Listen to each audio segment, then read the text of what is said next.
Hello, family of Fortnite.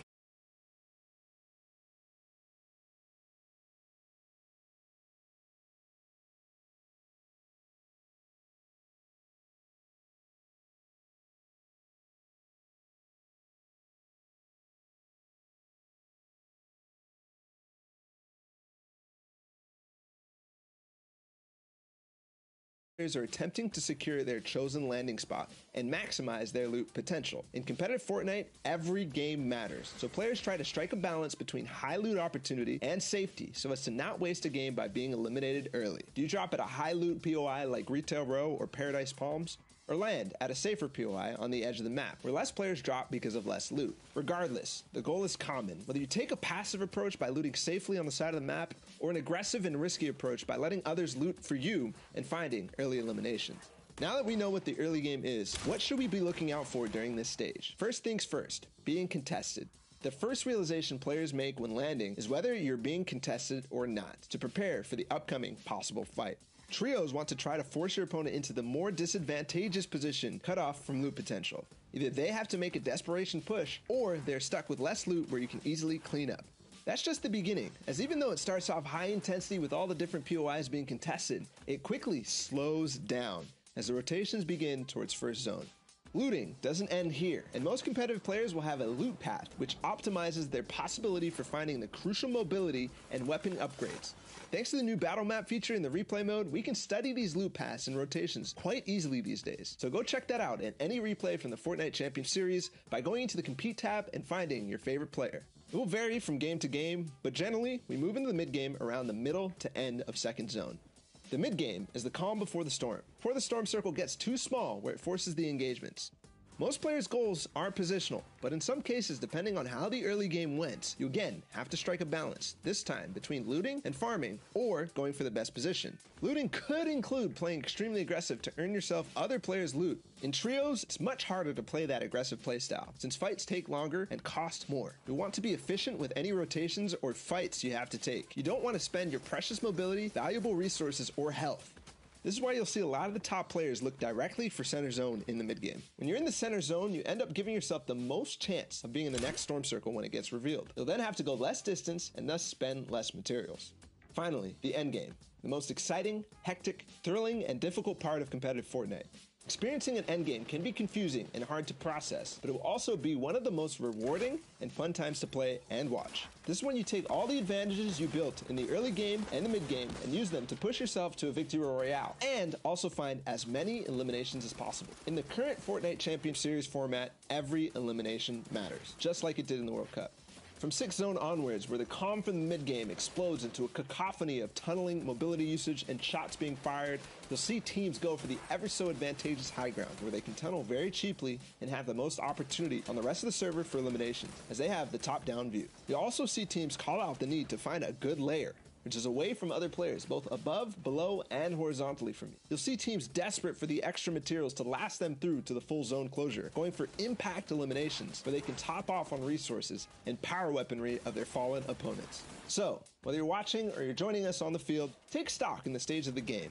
The early game, when you're trying to get the best possible loot while it's still available. The mid game, where you're balancing positioning while maintaining what you built during the early game.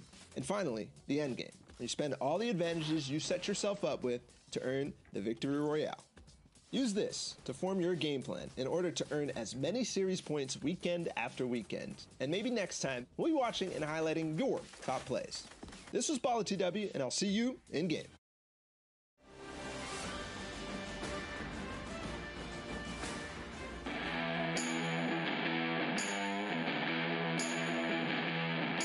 What's up, everyone? Sundown here to bring you the latest installment of Plays of the Week.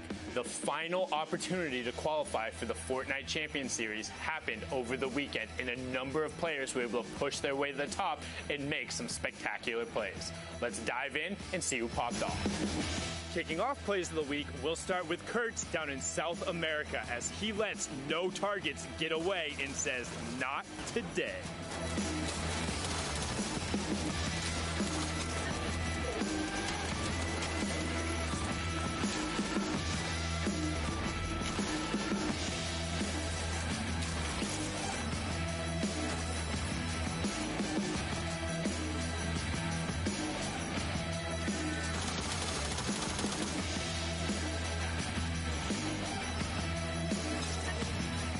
Staying down in South America, we're on board here with Nothing No Name, as he's able to pull off the hot feet flank and get the positional advantage to pick up a number of elims.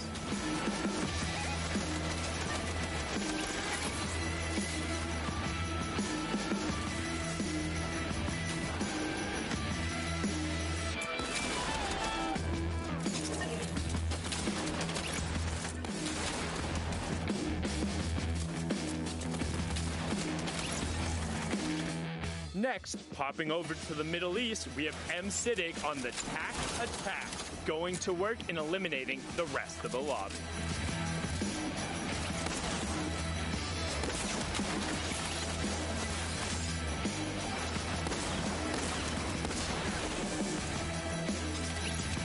Now normally we say jumping on over, but this time we mean it quite literally, as 72 hours does the leapfrog to pick up an insane elimination.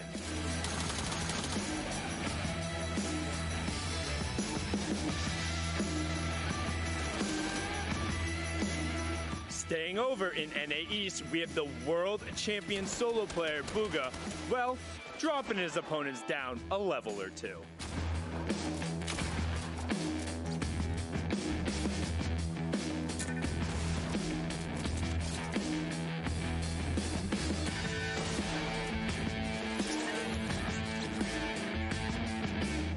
Now, over to Europe as we watch Fnatic Provoked get himself out of a tight situation and be the lone survivor to run the rest of the lobby.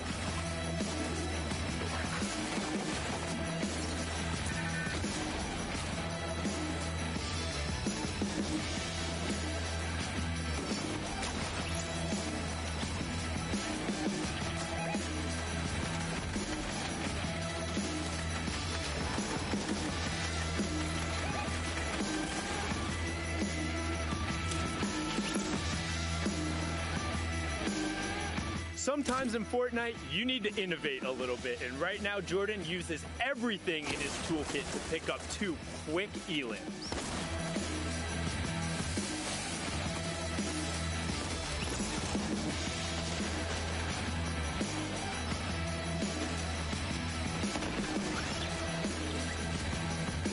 And finally, over in NA West, is it a bird? Is it a plane? No, it's Rex getting his high ground shot out and going for a last-ditch effort to get everything he can.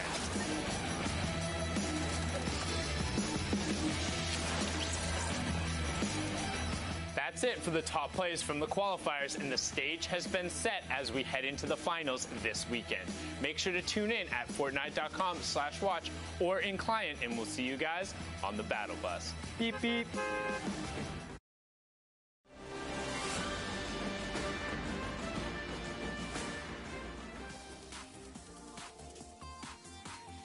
Hey guys, Shio Wager here, and today we're going to be analyzing some of the biggest and most loot-heavy drop spots in the game. From everything to loot pads, timing, and fighting, the most crucial time that sets the tone of the rest of the game is the early game and your drop spot.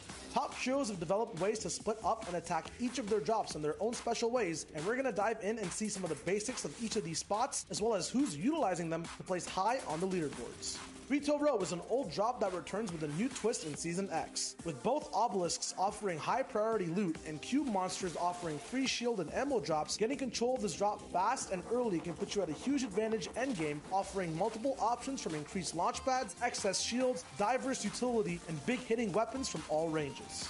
This drop gets split down the middle halfway, separated into the block tops and the houses/residential side. Most of the time, looting and moving is faster at the block tops, and an increased elevation on height by default allows for an advantage to whichever trio lands there compared to those at the residential side of the drop. With 2 vending machines and multiple chests available too, the trio that controls block tops controls the entire engagement, usually being the ones to come out on top. Mongrel, Benji Fishy, and Mitro have adopted and trained at this drop over multiple weeks of the FNCS, from forcing early game fights on blacktop to coming in late for third parties from the residential side. They use every advantage depending on the type of situation they have to beat other trios and win week after week, leaving the whole lobby scared every time they thank the bus driver. Happy Hamlet has been the drop most competitive players envy, with most chest spawns and many vending machines to boot. Having good options for rotations with ziplines and driftboards, as well as the option of excess loot to get snowside if you have zone, winning this drop and having room to play is a player's dream come true. Playing this drop, however, is very difficult. Usually with 2 to 4 teams contesting you because of how abundant and plentiful loot is, you will always have an uphill fight to face and conquer quickly if you want an advantage heading into mid-game. Taking fights here is all about who engages first and who gets to third party, with most engagements ending quick, as many angles taken are vertical, making it a lot easier to hit headshots for that damage multiplier. Close range box fights are also very common, with less room for mistakes and instant eliminations on knocked players, keeping all opponents healthy off of Siphon. Eclipse, Mega, and Dubs land at Happy, usually preferring the north side of the drop, and although might have trouble making it out of early game in a few of their games, the loot they get when the drop ends up working out sets them up for exponentially more points in the end game with lots of mobility, shields, and high rarity weapons to make big clutches with. Landing at powerful drop spots is a challenge that requires practice and teamwork to overcome. Being efficient with comms, having a plan, being prepped and ready, as well as adapting to anything you see on the glide are keys in being successful in the early parts of your game. Use that edge for a boost on the competition in endgame, securing good placement and elim points with your trio. And who knows, maybe you can be on the top of the leaderboards playing in the grand finals of the FNCS.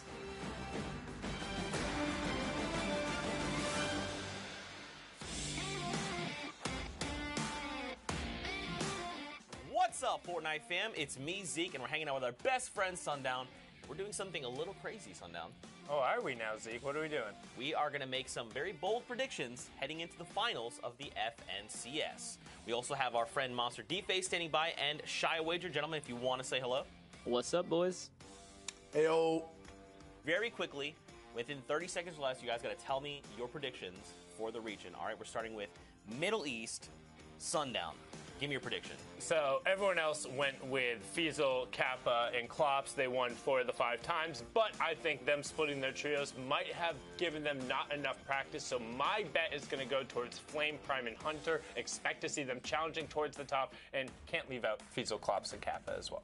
All right, Monster D-Face, OCE, go. Honestly, I'm going to have to go with Geese, Slaya, and Skyla. And the main reason is because Parpy and his trio actually went to NA East, where you guys saw them dominate the region in Week 4. So with that being said, I know the X2 twins are, kind of one of the fan faves coming up, but I think Geese, Slaya, and Skyla are really going to give OCE a run for its money coming up. Now for Asia, coming back to you, Sundown, what are those predictions? So Asia, and I've been pretty adamant about this, how there's been about 5 to 10 teams who are consistently up top, but my pick is actually the WGS trio of Jag, Horde, and QLO. They played over in Europe for the World Cup. They've had the most amount of experience. I think that's what's going to allow them to win out. Sure. Speaking of Europe, Shy Wager, you're up. Trio I think that can start a revolution are Stompy, Chinkin, and Aqua. They have a kind of counter play style. They already have a rivalry brewing with the Kings of Europe, and I think these guys will have the edge taking it over at the end of the Grand Finals. All right, for NA East, Shy, we're going to pick your brain again. Give us those predictions. So one of the favorite picks to win NA East are Bucky, Animal, and Aspect, but I think the counter to that trio, who's really strong at the moment, is Clicks, Crims, and Spades. They play kind of a rugged type of low ground situation, always getting their win condition at the very end of the game. So I think their type of randomness and weird plays that happen at the end will have them make big plays to win at the end of the Grand Finals. Now let's talk about Brazil. Gentlemen, I'm going to take this one. I'm going to make a bold claim here. I'm going to say the red trio is going to bring it home. Snow, Avalar, and Techno Viking. We've seen Techno Viking. He almost made World Cup qualifiers. Just barely missed out on qualifying. The same for Snow and Avalar. This will be their weekend. They're very hungry for the win. I'm telling you guys, they are going to do it. Now, finally, let's wrap up with NA West. Monster D-Face, give us your take. I'd be crazy not to mention the trio, Scented, Rex, and Edgy, because they've been the most consistent in the NA West region. But I think another trio that can give them a run for their money is going to be Arkham, Falconer, and Vinny. And Falconer, by the way, the only free agent on this team here in the NA West, at the top of the board, still dominating. So I would love to see them come through and pull it big for the NA West region. Some pretty bold predictions made across the board from everyone. Sundown, Shy Wager, Monster D-Face, thank you guys so much for hanging out. And for everyone at home, don't forget, tune in this weekend for the FNCS Finals, September 20th through the 22nd. You can watch at Fortnite.com/watch. And of course, guys, we'll see you on the Battle Bus. Beep, beep.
Welcome back, Fortnite fam. Now, we're going to get ready to hop into some games very quickly, though. Just wanted to remind you guys that Europe, the Heat 1 has been pushed to tomorrow at the same time as Heat number 4. And Brazil has been pushed back 1 hour. So we'll be going into continued and extended coverage of the Middle East that happened this morning. Now, we need 2 casters to get us onto all of the action. And for the first time ever, Monster D-Face and Shio Wager will be paired together to bring us these games. Gentlemen, I can't wait. Take it away. Thank you, and thank you so very much, Zeke. And yeah, like he said, it's Monster D-Face and Shio Wager here on the horn for the first time ever, which is going to be pretty fun, man. I'm excited to cast some games. And there's going to be some nice, scary casts, some nice, scary end games, mid-game coverage going on as well. Going back to the Middle East is very interesting. I touched on what you and Lupo were touching on, the whole can they keep up internationally. I thought they did a bang-up job. It was very nice, fight dynamics, end game rotations. It was just got good stuff all around the board. Yeah, it's one of those things, right? They weren't necessarily new to the scene. They just have a new kind of, platform to play on here. So to see all of the Middle Eastern region under one hub, that has been very exciting. And it's also important to note, some of these guys are playing out of Southeast Asia as well. So shout out to you guys. Trust me, you're not all just kind of clumped into this region. We get it. It's a combination of a bunch of different types of players and people from different regions of that area. So far, though, they have done a great job. Yeah, talking predictions as well. I'm pretty sure we have the same predictions of Klops, Fiesel, and Hero Kappa who are coming out on top right now. We saw them just come second in the last game. So even when the world is against them, even when in all odds they shouldn't be winning or gaining points, second is a big feat, especially with Elam's to boot on the side as well. Yeah, for sure. When I actually did a VOD review over that trio specifically, they had some serious setups, and they were actually landing in the junction area. And I wonder if they're still playing it. I would assume so. I haven't quite seen the early game up there, so hopefully production can kind of look out for us and start us somewhere up north. It'd be cool to see, kind of if they're sticking to the plan from the last time I reviewed them, or maybe I spoiled all the surprises, right? I mean, the big note about the trio is that they have had 2 partners, or they've had 4 people playing in total. They started with Hero, Fiesel, and Klops. Then they switched over to a guy named Flosaw, who's also part of that Alter Ego org. And then now they've gone back to Hero, back to their, kind of natural dynamic of how they qualified in the beginning, how they kept on top of the leaderboards. And it's going to be interesting to see what they learned from the more aggressive style of Flosaw, coming back to now the whole strategical, tactical, more launchpad, macro-oriented gameplay of Hero Kappa. And you got to show some love to Hero Kappa. When we were checking out his gameplay, he was leading in frags, at least in the review that I did. He was really popping off. He was leading the box fights. He was getting the trades, setting up all the exchanges, and that's what you like to see in your trio. It almost makes me wonder, was he just AFK? Was something going on? Like, what's the story behind there? And that's one of the fun things when you're discovering a new region. It's learning, right? Learning about what these new players have to offer. No, absolutely interesting factoid as well. The one thing that we saw was they actually used Hero for one of the open rounds and then switched to Flosaw halfway in the in the semis to go to final. So I'm not sure what these guys are doing, if it's a flexible pick, if it's the first we've actually just seen substitutes being used before, ever, right? Because we did see duos, partners switching off, but now when you have a whole team dynamic, subs come into question. So could it be that type of scenario? Or are they just looking to learn more things? Scheduling issues. It's going to be fun to see how it translates to when we're watching the games. Yeah, absolutely. There's always so much to learn here. And again, it just kind of goes back to the question, who is going to come out on top? We have a lot riding on the stakes here as far as, our friendly rivalries, as you guys have seen kind of happen here. But anyways, there's our cast of predictions. You can see kind of what's going on. We're going to be leading right into our games, though. So, Klops, Fiesel, Hero Kappa, these are players we've wanted to look out for. We've talked about, Flame, Prime, and Hunter, right, as being a favorite for Sundown and Zeke. People to just look out for. And these are the teams we really want to watch and see if they can continue to pull that consistency throughout the weekend here today. But here's our game. There's our map. We're loading in. Starting fresh and early, everyone actually dropping out of the battle bus, just going to an overview of all the changes we've been seeing in Season X. We've got the Meteor, a nice floaty zone over there for people to take beams from and then drop down instantly. We have all these rift zones offering so many things in a risk-reward type of scenario. We have guaranteed pumps and tilted, but you can't build. So it's very interesting to see how people utilize that either early on fights or mid-game. Right now, we're tuning in straight into Retail Row for another throwback, Power versus ASMR. Yeah, and this is a little bit of a rivalry here. So interesting to see that multiple teams are contesting for retail. It's one of those power POI spots, and not to, use the word power because I know the team has it in their name, but we're here. This is the place you want to own. And don't forget, guys, we're tuning in with Middle East region from Heat 2 Game 4. So the action has been popping off all day long, and we're hopping right in. So this is the early taste of what is going to unfold here as our 32 teams are getting ready on the map. Yep, talking about Heat 2 Game 4, there are only 6 games of Heat. There are only 2 Heats in the Middle East region. Yes. So this is the back half of games that were happening across the world from us. At the moment, though, we're going to be tuning into, looks like another team at retail as well, popping through. Looks like there's going to be an early Elam getting knocked down. This house in particular as well, the doghouse, kind of connecting the residential and blacktop site, is kind of the place you kind of fight for control. Actually, this is actually Greasy. We're in Greasy. I was going to interject, but you're kind of just on fire there. We actually hopped with another team. We're looking at Greasy here, so you guys know that taco time might happen at any given moment now. And the cool part about that is it starts to heal and regenerate health. And then at the same time, everyone's basically invincible. You cannot take damage during the time, but looks like, a little defense being played here by DSQ and DX, and he gets the exchange here, and that's why they're going to be able to successfully save Nijby. But again, the dancing happens. Which, by the way, it heals the down player. Oh, for real? Yes, so if you're down, your health comes back up.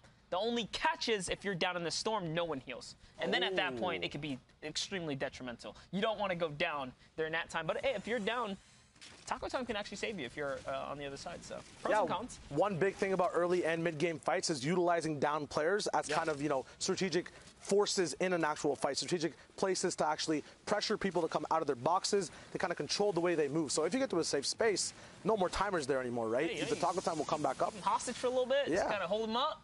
Absolutely. Use that little bit of leverage to bait out a team, turn that into a winning situation for you, because one of the cons of going on offense is you expose yourself. You're out there, you're vulnerable, you're moving, you're typically not building. And in those situations, that's where you get traded shots. But here, we're looking at Retail Row. This is what we wanted to focus on. NM7, FHD, and Young specifically have been hitting some disgusting shots over the course of today. The heavy sniper we know to be a favorite on a few of these players. Most teams only run with one sniper. We've seen multiple players picking up snipers on this squad. Yeah, the biggest thing about the sniper as a power weapon, as a win condition type of weapon to make moves off of, when you have shockwaves, you can see right now in the inventory, right? Let's just take this example. You only have 2 chances to use that shock. You miss with a heavy snipe, depending on your heavy ammo count, which gets found in much bigger, varieties of 7, 13 ammo spread around the map. You have so many more opportunities to land that heavy sniper throughout any point in the game. It's more expendable, which means you can play off of it so much more frequently. That's right, and just taking a look here, Yonks is going to get a nice little power upgrade to the loadout there as he picks up a blue pump shotgun. So the confidence is in their favor. They're actually glancing over at the Black Ops. They're not quite sure. They saw a little bit of aggro zombie movement, from the Fiends here, kind of lingering about, and because of that, they were cautious. They knew a team was here when we first checked in with them. Seems like the coast is pretty clear, and now they're gonna focus on taking out the pylons here. Yeah, one thing I actually wanted to talk about, we noticed Retail and Greasy coming in, right? We also made that little mistake with the houses. The big thing, though, to note about that, a lot of these house layouts are very similar when you're looking at it inside. And with new POIs, suppose you are a team that goes Retail and it's so contested. Moving over to Greasy and having that similar layout, knowing exactly how to play those buildings, and as well looking at what are the power buildings in the POI. How does that kind of change the way you adapt to it versus a team that's not their monster? I mean, you absolutely need to know your layout. It's one of the perks of mastering a place and playing off a place for long periods of time. Now, let's just say if things were to just change and something new is to show up, that could be a big issue for some of the competitors. But hey, the best of the best adapt, and someone's going to figure out how to make it work, right? Absolutely. You get the experience of playing in Retail, apply it to Greasy. You might just get a whole new drop spot, right? Yeah, there's taco time. Hey, that's free shields. That's, as you said, the free utilization of having a knockdown teammate just staying alive. It's huge things you can play off of. We're going to be looking at a Polar Peak team right now. Also a very interesting POI that's been developed kind of in the meta game over this whole season. In the beginning, not many people wanted to land here, not seeing the actual potential of loot, as we did lose the big castle, but gained so much more map space and movement vertically around the map and actual sight lines towards Frosty, towards the cabins at the back, and even Happy Hamlet takes shots at people who are up here from Polar. Yeah, Polar Peak has always been one of those power spots to hold. You have this super high elevation. You have loads of rotation opportunity. And you can see here, it's been so long since we watched early game. I haven't even seen a team execute a proper kind of float across to big tree like that, right? So these are the small things that I nerd out over specifically is rotations, figuring out how people play their drop spots and figure out their loot situations. Something cool to note, guys, you actually don't take fall damage if you were to fall off a high place with the hoverboard. You've got all the factoids down, man. These guys. I play a lot of Fortnite. Tips. Let's go, Mods. Just something to think about. So don't panic, guys. If you ever want to really make an aggressive dive and push, it's actually a perfect opener to come in on any height. And if you fail, it's okay. You'll be all right. That's one thing you also. One thing you also pointed out on, it's actually Heat 1 Game 4 from the Middle East at the moment, okay. Which is a whole new slew of players that we're going to be seeing because we were watching Heat 2 previously, so we'll see how this Heat panned out, how the end games kind of differ. Before we saw a lot of top-down shooting vertically, not many people challenging it late at all, a lot of miniguns, a lot of AR spam. Once that 7th zone kind of passed, it was free reign for those people on height. It's just about how many points can you efficiently accumulate. So now we'll see what are some of the other different type of win conditions endgame monster that you've seen in Comp Fortnite. Hey, I mean, the name of the game is to earn points regardless. You see squads that like to execute zone 6 for high ground and then dominate, right? Put pressure down, dictate the pace of the game. You see other players that tend to kind of hold mid-ground tarp, hold down on shockwaves, and then make big moves towards the tail end, try and secure high ground, right? All of which are risk and reward plays. Personally, I think the scariest type of play style is going for height early. Those players that have the guts to go for zone 6 high ground, you're risking all of your material at the expense of going for elims, which aren't guaranteed to you, and then you're trying to control the pace of the battle, which again, some people struggle, right, in those situations, because if you don't do it properly, the server will turn on you, and now all of a sudden, you're losing. Yep, there's so many teams alive near the end of the game. There's always one that can sense the weakness on height. Oh, yeah. Oh, you're not double tarping anymore. Your metal switched to wood. Here's an opportunity. Where's the spam? You're not hitting me. So like, now it's time to fire back and set up those countermeasures. And that's one of the kind of tug of wars that these teams and trios face. But here we have Sidig, MS Idij and Rampage here, and looks like they are looking to battle here. So the team that we saw at Greasy here was already rotating out, and in comes the fire. So just exposing themselves, no fear at all, just fearless out in the open, using a little bit of ducking there, kind of trying to naturally avoid some shots here. The shield bubble comes down. Invoke is on a weird position here. And up he goes for the high ground right now, and that's a shockwave. He's going to leave his backside open. He's going to suffer all of his shield right there. It's going to be very painful. Now, one big thing to notice in this breakdown is on approach, Rampage, Sidig, and M-Sidig all together were doing a 2-1 breakdown at all times. They always made sure there was one person a little bit higher, kind of switching roles to make sure they had that 2-1 split. And you see it in this fight. It's 2 people on a wall on one opponent. Then you have the breakdown of one person supporting up top. Right now, Rampage is in the big fray of the fight. Not sure exactly where his teammates are, but you can presume if he's on a wall, there is a teammate there to respond. Kimmy responds to the bullets by going absolutely knocked down in that state, and now going to be getting siphoned by his teammates. Now everyone grouping together. This is very good use of timing in the fight, because when you're split, you do have a lot of pressure, but there's a lot of risk involved. Now coming back together, if someone tries to peek you, you have 3 people aiming in. It's very good use of splits and regrouping. Yeah, and something to learn from that battle, guys. If you notice how quickly it ended, is because they managed to just isolate. They isolated the player, they hunted him down, they forced him into a frenzy to build up for high ground, and that was the first pick. After that, the rest of the team just kind of fell in suit, trying to play catch-up to save their teammate. But we've seen a wonderful story of Minzu, Kinji, and Boxfighter Moon all day today. They had high ground. They took 2nd place in the first game we watched, in a crazy turnaround and some shockwave plays that were made towards endgame. But we know they've been making it to the end, and they weren't on our radar previous to this. So to see Minzu, Kinji, and Boxfighter Moon here finally making a little stake of the claim for fame here on the Fortnite competitive scene is really nice. This is one of the awesome things about being able to check out these new regions and give people opportunity. No, absolutely. This is the breakthrough moment at the moment. We've seen them be really good early game in Happy, but now they have the worst possible zone rotating in. It looks like it's pulling all the way up to the right side of the map, so they will be having a mid-game fight. Very smart use of utility, making sure with Stinks you can actually track where your enemies are through that damage tick through the wall. Now you can see them actually responding after getting that first elim. This is what we're talking about earlier in the day when you have a stink, it's not usually used to grief, but to gather info and then act upon afterwards. So now their full body sending it straight into the box fight. As they're doing it, another two teams come up from the top. It's a huge mishmash at Grandma's house in the middle of the map. A lot of teams should be rotating through here. They might get even more action as Kinji goes down. That's what I want to talk about. It was the aggression, the fearlessness. Moon actually jumps into a 1v3 battle for high ground build. He held it down, but unfortunately Kinji's going to get traded out here as Minzu was in the low ground trying to figure things out.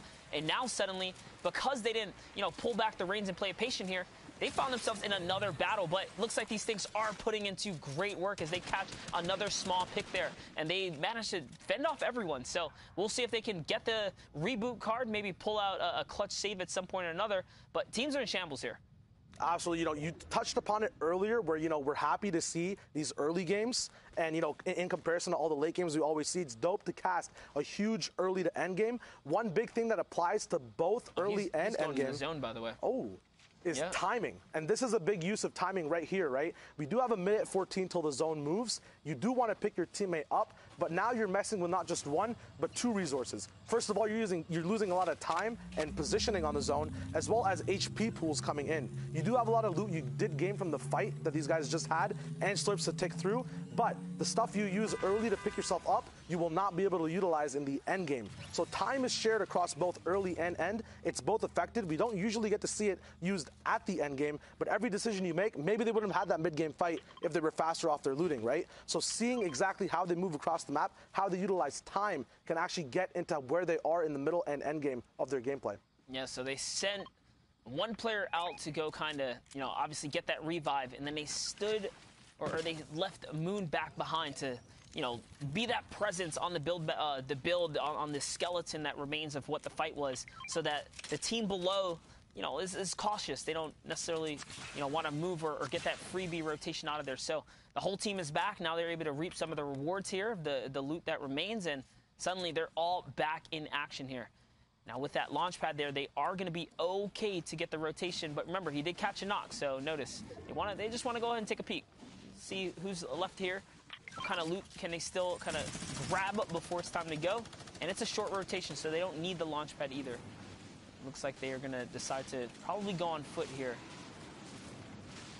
Short rotation, definitely risky, though. There are 65 people alive right now in the circle. Placement is a long ways away. Looks like Zanzis might be the last person in the trio from this fighter. One of the trios trying to move in. We'll see if it's possible for him to actually sneak through on this launch pad. Very patient gameplay there. Hopefully he has heals to come in. But this is the big problem with missed timing and getting in the zone a little bit later than you want. Kinji getting absolutely lit up in the air, going to be launching down. Might have to use hard mats early on, which means he won't have them end game. Once again, you see these connections between early and end. Usually you don't get to see why people are in such positions, but these guys took fights. They have to respond with the appropriate materials.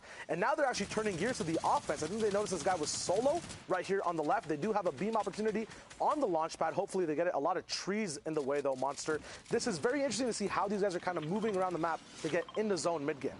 Yeah, so far so good. Again, another little buff up to the loadout. When you get that minigun, suddenly now you have the means to put the pressure up. And TR Zanzis is going to fall there as they were relentless on the push. They hunt him down, they catch him down right there, and that's going to be a nice replenish for materials and loot of the sort.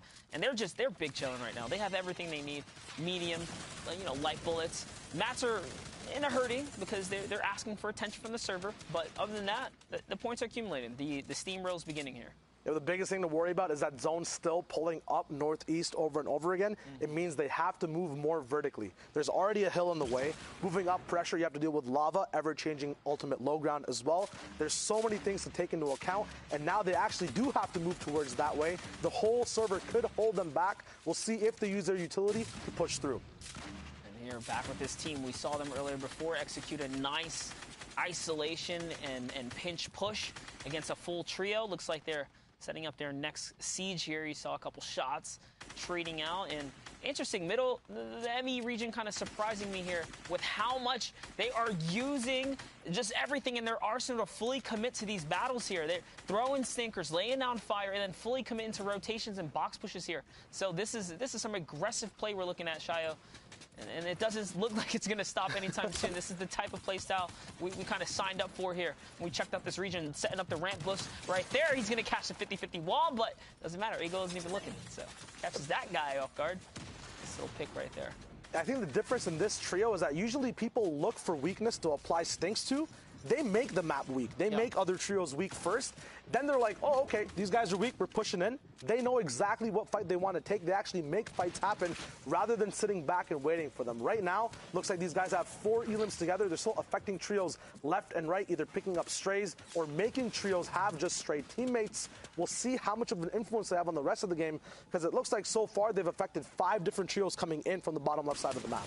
Yeah, Rampage actually took a lot of damage there, as does MSI Dig as well. And that's because the heavy sniper from the opponents nearby, they're just popping open those builds, following up with heavy AR fire. That's why they're able to, unfortunately, that's why they lost a lot of health here. But now having to expend all their heals, it kind of seems like it wasn't worth it. The teams they've taken out didn't really reap big rewards here. Now they're in a weird situation, scrambling for health and loot, but it's okay.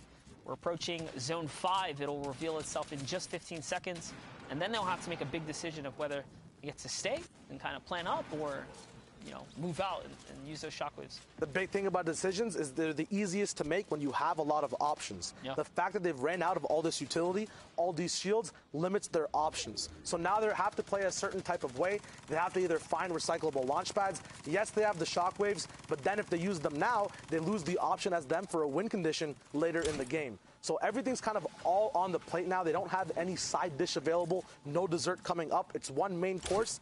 They have to make sure it stays tasty. Hopefully they get in, and it's an easy coming from them all the way to the later parts of the zone where they can utilize whatever utility they have left. Yeah, and this is a long rotation here, guys. They actually did not look out. The zone is pushing further and further away. Lucky for them, you can see the server is proactive. They're moving first, which is good, because if everyone's on the move, it allows you to cut across the field. The team's up on high ground. Hopefully wouldn't have had their ARs loaded, but not the case here, as Rampage gets chipped right out. He gets taken down this no-fly zone here, and he lands right next to the team. He's unsure of what he wants to do. He's trying to stay close but not fall down to a layer where he cannot be saved. But it looks like that's it. That's it. This team split up. Rampage is out the game. Now it's just a duo that remains here. This MSI Dig and Sid Dig here, cooking up this minigun. This is a very precarious pressure point, so close to their opponents there. You can get punished in return with a shotgun. It's not going to be the case here, as they're just dictating the push here. Jib goes down. It's going to be a nice catch for them. He actually just finished that. It wasn't even his elim. So he's just trying to be really sneaky here, see if he can steal some of the rewards here from the down body. Little does he know, it's right over lava. It's probably not even retrievable. Yeah, man, one big contingency off of coming off of a launch and losing your shield. It's a very risky, very, very risky play, is going towards another trio. Yep. As you saw, they use another person's shield bubble because you attract all that heat. Maybe that trio doesn't want to deal with it. They're low on mats. They use their own resources, right? You turn 3-man's loot into 6-man's loot. The thing is, 3 of those people next to you are also not on your team. So as soon as they sense weakness, they turn right onto you. You saw that with Sadig here, who now has 6 HP, taking a whole minigun brawl from the trio that was closest to him, who was he was utilizing their shield bubble to kind of take protection from, but once that ran out, they knew exactly what was up. Now we're moving into that 6 circle off of half and half. 45 people left alive, 19 trios still there, 7 need to go down for placement. Yeah, still a lot of trios left in the game here, and this is a really weird spot to battle, especially with the low health. You don't want to step in the lava. You can't really afford to, and the elevation is only going to rise here as they go up and over the volcanic mountain. This is one of the steepest points in the world of the Fortnite world. This is similar to a polar peak climb here. It's a very steep wall you have to get up and over, and if they don't move soon, they're going to be stuck with their backs against the wall here. But you know what? It's more important, exactly, to try and pick up some siphon here. So Sigil going down there is going to be huge. That's going to at least help Sid get some health here if he can kind of hold out. A launch pad's going to be placed down in Upsy Daisy. Now into the next zone they go, and great tracking of his teammate here. That's actually a phenomenal job, even under the pressure and the circumstances that they found themselves in. Great job tunneling and finding his teammate. Yep, even off of height and mid-ground, you mentioned going through this weird zone that's very vertical, height still has a tough job actually tarping in and making sure they can actually shoot down on people while they're moving around because they have to change exactly how high they are. That's why you saw these guys not get beamed exactly where they were. You have such a dynamic placing of all the mid-ground layers as well, going up and down, changing layers based off of natural low ground, because if you're too high, that's a threat, right? You want to be in the perfect position. Now they're using shockwave nades. The biggest thing about these, though, is when you're using them endgame, you do take a tent tick every now and then. These guys only have about 60 to 70 HP to play with. So every one of these shockwaves must be perfect, and some could also be saved. Jiren actually going down for a huge siphon. Last almost shockwave coming in from Sadiq, still taking ticks away from his teammate. Sadiq actually going down, and Sadiq is the one up here. Another Elim on Fahad. He goes down. RPG available as well. Looks like Sadiq actually caught up with him in that mid-ground there. Having mid-ground over here is such a big deal as well because you don't have to deal with any of the vertical pressure or low-ground weirdness that goes on with the change of the map. That's some interesting decision-making right there. They split the shockwaves saying, you know what, we can't afford to make any errors, right? We can't even shockwave together. Let's split up. Let's use our own shockwave so we can't make any mistakes. And that's what they're doing right here. They're trying to execute the perfect ways possible. Unfortunately, as I kind of brought it up, Dig does make a mistake there, and now he finds himself in an odd situation. He's in between all these enemies. His teammate's up on high ground. Up, he's trying to go to him. He's just landing in enemy boxes right now. That one big got to make a big move here, and he's going to get caught off guard there. Unfortunately, he did try to get that high ground. He was not fortunate enough to kind of secure the deal here. In comes the minigun pressure. This is an awesome job right here. NJ is going to fall down right there. The siphon has to come through here so he can get this health bonus. This is putting him in just a better and better situation as time ticks on. And it's looking like a solo right now. This is looking like a solo endgame here, if I'm not mistaken. Everyone representing and looking out for themselves here. There's a huge, heavy snipe shot right there. Dig's going to get really hurt. Can he trade out a shot? The zone's going to go out and finish him off here as Power finds that one right there. And it's MN7 versus this last player right here. There's only 2 players remaining, Shayo. Yep, it's game 4 in Heat 1, and the competition is getting hot. We have a big pump coming in. ASMR Spy goes down. The Power ASMR rivalry finally ends in the end game. It's now a 1v1 to see who gets those final 4 points, 3 of placement, 1 for the Elim. Nice, big, easy, fast peaks coming down from NM7. Full Lana available. He does have that pump or shotgun delay since he has 2 tacks in. Will it make a difference? Almost not even out of mats at all. A nice 180 tack shot from height. Takes down DSQ and D for those big points in. Power is still on top. They can't be stopped right now. Huge game from them. That was wonderfully done for NM7. And with that, we're going to head over to the floor with Sundown to give us a nice little recap. Thank you so much, gentlemen. And we see the Middle East has been heating up in the action that occurred this morning. Honestly, I'm a big fan. I love watching it, watching the early games and the mid game, the discipline when the team goes, but also the little bit of chaos and kind of like fanaticism that happens in the end games when all of a sudden, just as Monster said, it turned into a solo game right there at the end. But let's dive in and see some of the plays that were made in the past game. And first, we're going to hop on board with Toggle. His positional awareness and the fact that he's able to turn towards the rest of the storm and lay down these rifle shots means he's going to find a number of elims here. And you can see the rest of his team has been down. It's a tale of people